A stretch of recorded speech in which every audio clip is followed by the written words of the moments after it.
नमस्कार दोस्तों, the UPSC Chanakya में आपका स्वागत है। आज पॉलिटी प्लेलिस्ट में हम संविधान को समझने की पहली वीडियो की शुरुआत करेंगे, जिसमें सबसे पहले हम संविधान में जो प्रीएम्बल है उसके इतिहास के बारे में जानेंगे। तो आइए चलिए शुरू करते हैं। Preamble of the constitution. Bharat का जो प्रीएम्बल है वो कहीं ना कहीं अमेरिकन कॉन्स्टिट्यूशन से इंस्पायर है। प्रीएम्बल की शुरुआत जो है वो सबसे पहले यूनाइटेड स्टेट्स ऑफ अमेरिका से हुई थी।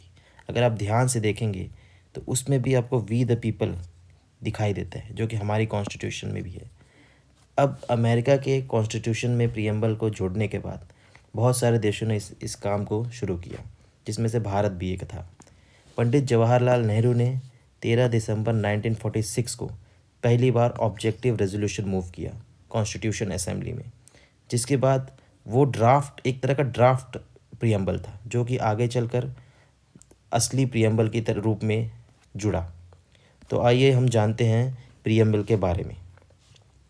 प्रीएम्बल काफ़ी चीज़ों से बना हुआ है, अलग अलग भाग है। अगर आप देखेंगे इसमें, जैसे कि कुछ भाग हमें सोर्स और अथॉरिटी बताते हैं कि इस कॉन्स्टिट्यूशन को अथॉरिटी कहाँ से मिल रही है।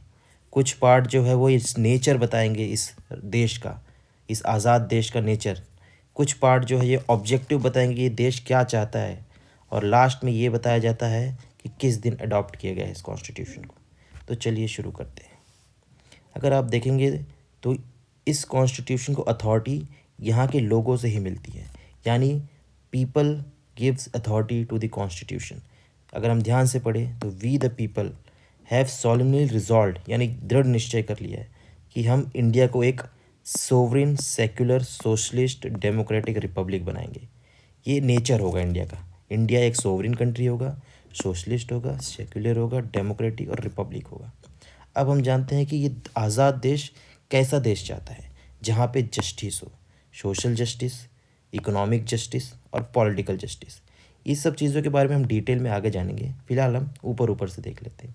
लिबर्टी हो, liberty of thought, liberty of expression, belief, faith and worship, जो कि हम अपने आर्टिकल 19 में भी देखते हैं। फिर इक्वालिटी की बात करता है, यानी स्टेटस और अपॉर्चुनिटी के मामले में सब इक्वल हो। फ्रेटर्निटी यानी भाईचारा, डिग्निटी सभी लोगों के लिए, और भारत में यूनिटी और इंटीग्रिटी भी बनी रहे। इसमें से कुछ चीज़ें दोस्तों आगे 42nd कॉन्स्टिट्यूशनल अमेंडमेंट से ऐड की गई हैं, क्योंकि 1976 के आसपास की गई थी, जिसमें सोशलिस्ट वर्ड ऐड किया गया, सेक्युलर वर्ड ऐड किया गया और इंटीग्रिटी वर्ड ऐड किया गया। इस पर भी काफ़ी विवाद हुआ कि क्या कॉन्स्टिट्यूशन में प्रीएम्बल को अमेंड किया जा सकता है कि नहीं, क्या प्रीएम्बल कॉन्स्टिट्यूशन का पार्ट है कि नहीं। इसके बारे में हम आगे जानेंगे। चलिए अब हम देख लेते हैं कि ये अडॉप्ट कब किया गया। कॉन्स्टिट्यूशन असेंबली में प्रीएम्बल का अडॉप्शन 26 नवंबर 1949 में हुआ है, ना कि 26 जनवरी। उस दिन से भले कॉन्स्टिट्यूशन लागू हुआ, लेकिन इसका अडॉप्शन जो है वो क्लियरली प्रीएम्बल में लिखा है, जो कि है 26 नवंबर 1949। Hereby adopt to give our self this constitution. मतलब ये कॉन्स्टिट्यूशन हम पर किसी ने थोपा नहीं है, बल्कि हमने ये कॉन्स्टिट्यूशन बना के खुद ही को दे दिया है। तो चलिए दोस्तों, अब जो प्रीएम्बल में कुछ कीवर्ड्स हैं, जैसे कि ये सारे, इसी में हम थोड़ा डिटेल में जानने की कोशिश करते हैं। तो आइए जानते हैं सबसे पहले कि सोवरेनिटी का मतलब क्या होता है। दोस्तों, सोवरेनिटी का मतलब ये है कि भारत किसी देश पर ना ही डिपेंडेंट है पूरी तरह से, और ना ही हम किसी देश के अधीन हैं। हम एक इंडिपेंडेंट स्टेट हैं। हम अपना इलेक्शन खुद करा सकते हैं। हम अपने इंटरनल रिलेशन या एक्सटर्नल अफेयर डिसाइड खुद करेंगे। कोई देश इसमें इंटरफेयर नहीं कर सकता है। दोस्तों, एक मिनट। भारत भले ही ऐसा कहा जाता है कि कॉमनवेल्थ का मेंबर, यूएनओ का मेंबर और डब्ल्यूटीओ का मेंबर होने की वजह से भारत की सोवरेनिटी पर फ़र्क पड़ा, यानी उनके फैसले अब हम पर थोपे जा रहे हैं। पर ऐसा नहीं है दोस्तों। इसके बावजूद भी इंडिया एक सोवरेन कंट्री ही है, और इसका और एक सबूत हम जान सकते हैं कि भारत कैसे एक सोवरेन कंट्री है। पहली चीज़ कि इंडिया जो है वो अपनी टेरिटरी किसी को भी दे सकता है थ्रू कॉन्स्टिट्यूशनल अमेंडमेंट एक्ट। जैसे कि इंडिया ने सबसे पहले, अगर आपने जानते होंगे तो बेराबरी यूनियन केस जो आया था, जिसमें ये कहा गया था कि अगर आपको कोई भी टेरिटरी अपनी किसी को देनी है तो एक कॉन्स्टिट्यूशनल अमेंडमेंट की ज़रूरत होगी, जिससे साबित होता है कि इंडिया एक सोवरेन कंट्री है। दूसरा, हम जानते हैं कि किस तरह से हमने सिक्किम को ऐड किया था इंडिया में, या फिर 100 कॉन्स्टिट्यूशनल अमेंडमेंट एक्ट से किस तरह से हमने बांग्लादेश को फिर से एक टेरिटरी कुछ दी थी। तो ये सारी चीज़ें दिखाती है कि हम टेरिटरी ले भी सकते हैं, दे भी सकते हैं। तो इंडिया अपनी मर्ज़ी से अपनी टेरिटरी अपनी चेंज कर सकता है। अगर आपने सुना होगा तो कई बार एक्सटर्नल अफेयर मिनिस्टर कहते हैं कि चाइना ने हमारी सोवरेनिटी पे हमला किया है, यानी उन्होंने हमारी मर्ज़ी के बिना हमारी टेरिटरी चेंज कर दी है।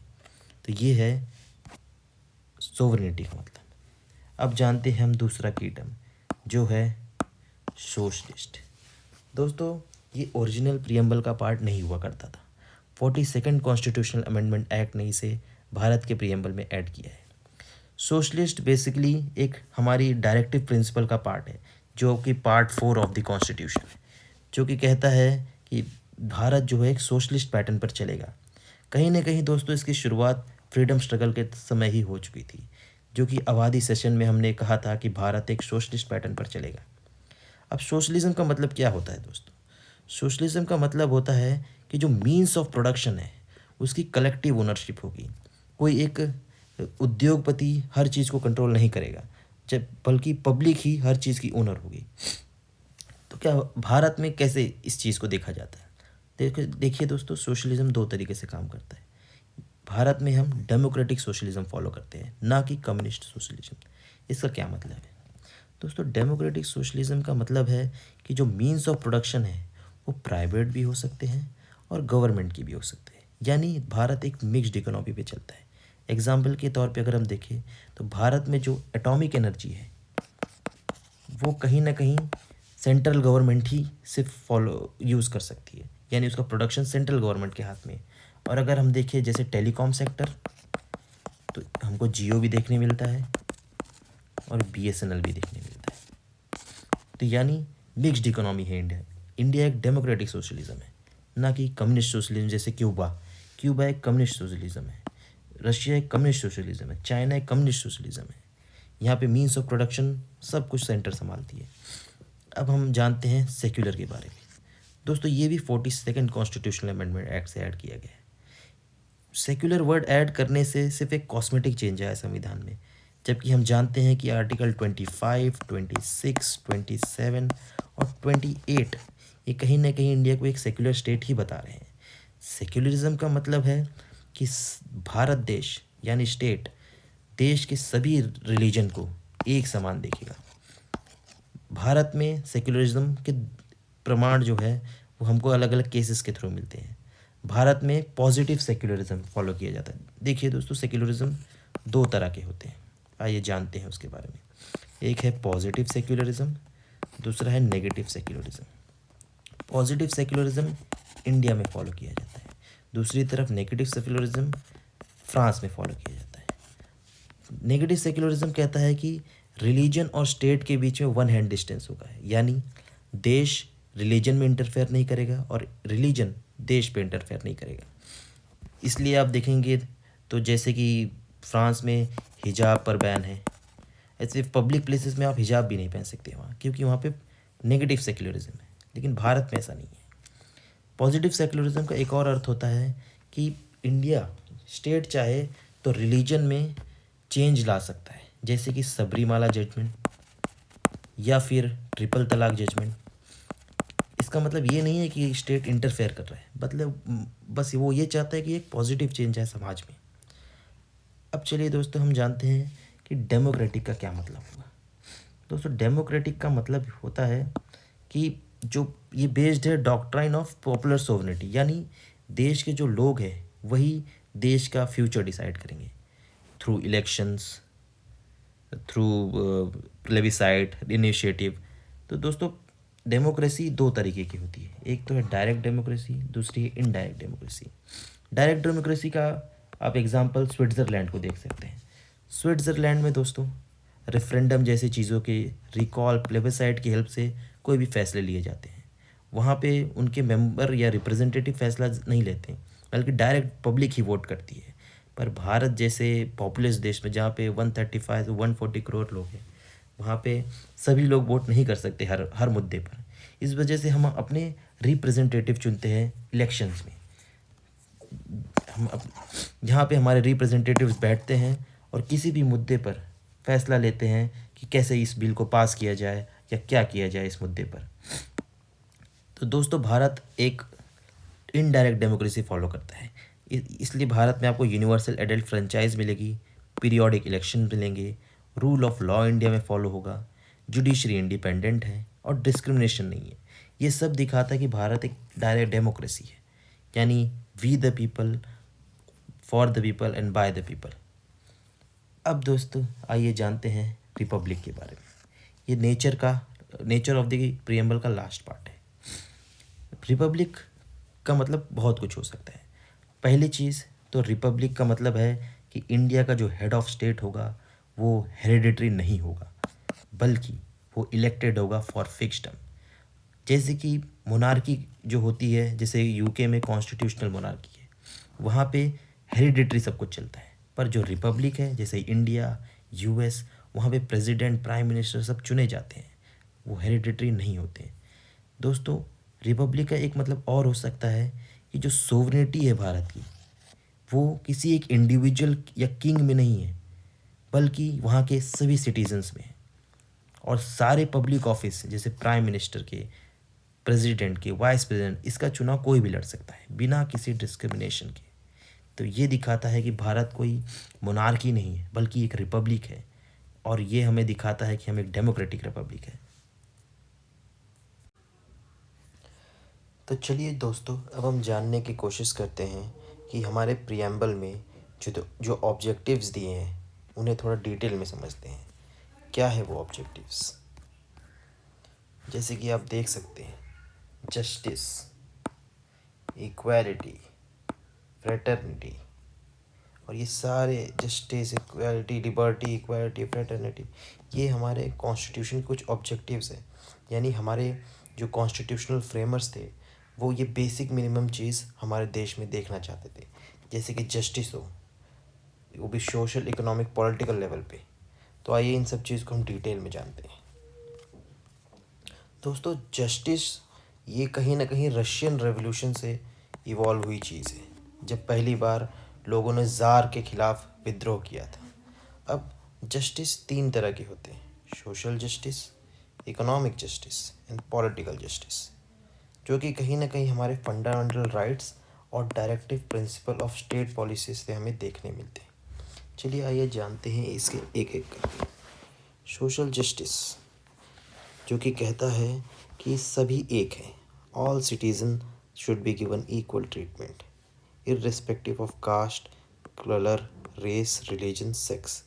यानी कोई प्रिविलेज नहीं होगी, सब बराबर होंगे, सबको बराबर देखना है। फिर चाहे वो एससी से हो, एसटी से हो, ओबीसी से हो, क्लास, क्रीड, इस बेस पे कोई डिस्क्रिमिनेशन नहीं होगा। अगर आप फंडामेंटल राइट देखते हैं तो उसमें आर्टिकल 14, 15, 16, 17 ये सब इक्वलिटी बनाए रखने के लिए कहता है। सिमिलरली अगर हम अपने डायरेक्टिव प्रिंसिपल्स को देखें तो वो कहीं ना कहीं इकोनॉमिक जस्टिस की बात करता है। इकोनॉमिक जस्टिस का मतलब इकोनॉमिक फैक्टर के बेसिस पे किसी भी तरह से डिस्क्रिमिनेशन नहीं किया जाएगा। कोई अमीर, गरीब, कम प्रॉपर्टी, ज़्यादा प्रॉपर्टी के बीच वजह से उनके साथ भेदभाव नहीं होगा। ये चीज़ हमारे डायरेक्टिव प्रिंसिपल्स में सीधे तौर पर देखने मिलती है।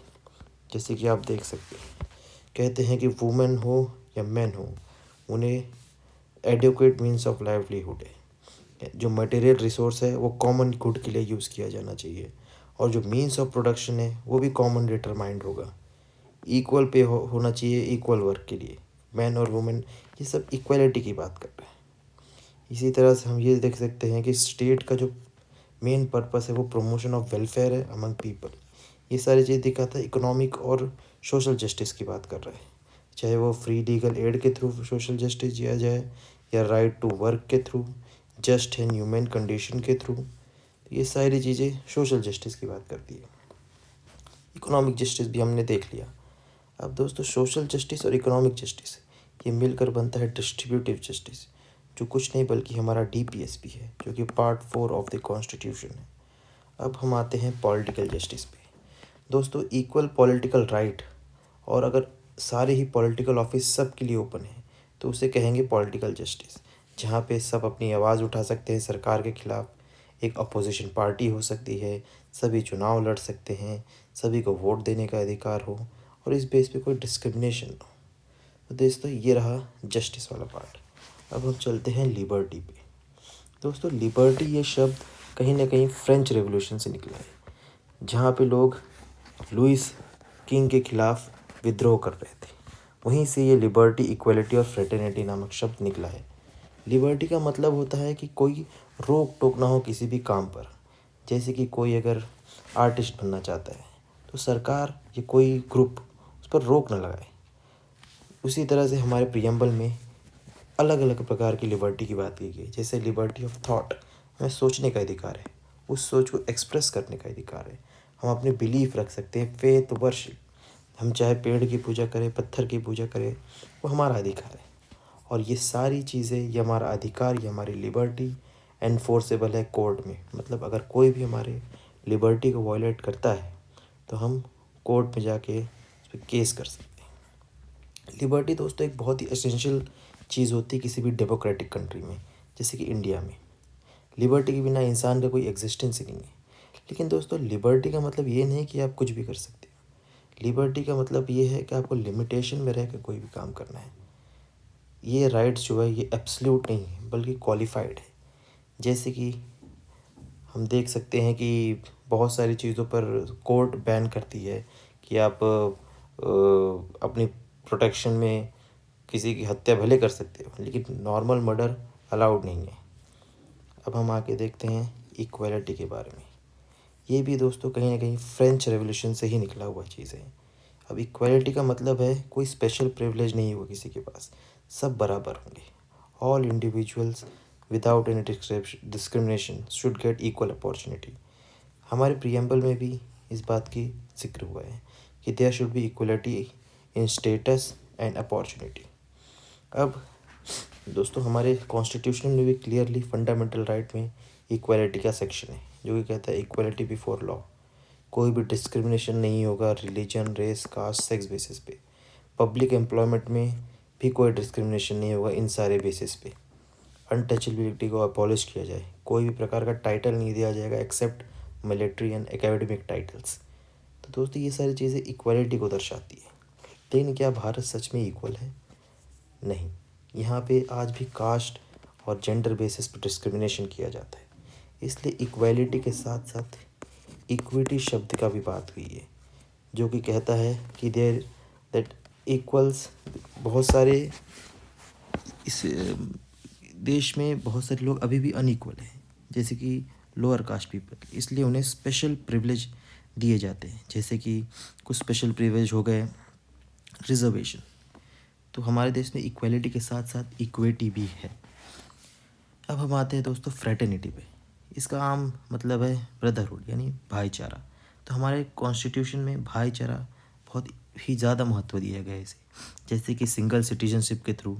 ये हमारे आर्टिकल 51A, जो कि directive principle of state policy, वो क्लियरली कहता है कि भारत को स्पिरिट ऑफ कॉमन ब्रदरहुड बनाए रखना है ताकि देश में हार्मनी बनी रहे, irrespective of religion, linguistic region. आप चाहे जहाँ से हो, कोई भी रिलीजन से हो, आपको एक रहना है, जिससे डिग्निटी ऑफ इंडिविजुअल भी बना रहे और देश में एकता और अखंडता भी बनी रहे। ये वर्ड ही दोस्तों इंटीग्रिटी जो है 42nd कॉन्स्टिट्यूशन अमेंडमेंट एक्ट से डाला गया। बाकी सब चीज़ ओरिजिनल प्रियम्बल में पहले से थी। अब दोस्तों, अब हम जानने की कोशिश करेंगे कि क्या प्रियम्बल इस कॉन्स्टिट्यूशन का पार्ट है या नहीं। तो दोस्तों, 1960 में ये डिबेट शुरू हुई बेराबरी यूनियन केस में, जिसमें सुप्रीम कोर्ट ने कहा कि प्रियम्बल जो है कॉन्स्टिट्यूशन का बहुत इंपॉर्टेंट पार्ट है और हर लेजिस्लेचर को कोई भी लॉ पॉलिसी बनाने से पहले प्रियम्बल को ज़रूर ध्यान में रखना चाहिए। लेकिन सुप्रीम कोर्ट ने साथ ही साथ ये भी कहा कि preamble is not a part of constitution. लेकिन फिर कई साल बाद 1973 में एक और केस आया जिसका नाम था केशवानंदन भारती केस। ये एक लैंडमार्क जजमेंट देने वाला केस था जिसने कहा कि preamble is a part of the constitution, और ये भी कहा कि preamble is of extreme importance and should be interpreted in the light of the grand noble vision expressed in the preamble, जो कि कहता है कि हमें कोई भी लॉ बनाने से पहले प्रीएम या कोई भी इंटरप्रिटेशन करने के लिए प्रीएम्बल को ज़रूर एज अ सोर्स मानना चाहिए। LIC ऑफ इंडिया केस में भी यही चीज़ रीआइट्रेट की गई सुप्रीम कोर्ट द्वारा। तो इससे साबित होता है कि प्रीएम्बल जो है पार्ट ऑफ द कॉन्स्टिट्यूशन है, लेकिन वो कोई सोर्स ऑफ पावर नहीं है, यानी वो लेजिस्लेटर को कोई पावर नहीं दे रहा है कुछ करने के लिए, और ना ही वो उन पर कोई रोक लगा रहा है। दूसरी चीज़, वो जस्टिसिएबल भी नहीं है, यानी आप आर्टिकल 32 या 226 के तहत कोर्ट नहीं जा सकते उसे एनफोर्स कराने के लिए, यानी ये नॉन एनफोर्सेबल है। अब हम जानने की कोशिश करते हैं क्या प्रीएम्बल को अमेंड किया जा सकता है। तो दोस्तों 42nd कॉन्स्टिट्यूशनल अमेंडमेंट एक्ट जब हुआ 1976 में, तब ये सवाल उठाया गया कि कॉन्स्टिट्यूशन में क्या प्रीएम्बल को अमेंड किया जा सकता है। तो अलग अलग केसेस आए, जैसे कि बेराबर यूनियन केस जो भी हमने पढ़ा, उसने कहा कि जब कोई preamble part of the constitution है ही नहीं तो उसे अमेंड कैसे किया जा सकता है। तो आर्टिकल 368 के थ्रू आप कोई नॉन एग्जिस्टेंट चीज़ को अमेंड नहीं कर सकते, तो प्रीएम्बल तो पार्ट ही नहीं था तो उसे अमेंड भी नहीं किया जा सकता। तो लेकिन केशवानंद भारती केस ने इसे बदल दिया, कहा कि ऐसा कुछ नहीं है, प्रीएम्बल जो है वो कॉन्स्टिट्यूशन का पार्ट भी है और उसे अमेंड भी किया जा सकता है, लेकिन without destroying the basic structure. तो जो बेसिक स्ट्रक्चर डॉक्ट्राइन थी केशवानंदन भारती केस की, वो इस पर भी लागू होती है कि आप बेसिक स्ट्रक्चर नहीं बदल सकते प्रीएम्बल का, जैसे कि डेमोक्रेसी, रिपब्लिक, ये सब बेसिक स्ट्रक्चर है, इसे नहीं बदल सकते। उसके अलावा आप अमेंड कर सकते हो। तो फिलहाल जो प्रेजेंट स्टेटस है प्रीएम्बल का वो ये है कि इट कैन बी अमेंडेड, लेकिन without altering the basic structure. दूसरी चीज़, ये जस्टिसिएबल नहीं है, आप कोर्ट नहीं जा सकते इसे इन्फोर्स कराने के लिए अंडर आर्टिकल 32। ये कॉन्स्टिट्यूशन का पार्ट है और इसे इंटरप्रिटेशन के लिए यूज़ किया जा सकता है। तो दोस्तों इसी के साथ इस वीडियो सीरीज़ को हम एंड करते हैं। अगर आपको ये वीडियो पसंद आई हो तो प्लीज़ लाइक करें, कमेंट करें और इसे अपने दोस्तों के साथ शेयर करें और सब्सक्राइब करें। Thank you. जय हिंद, जय भारत।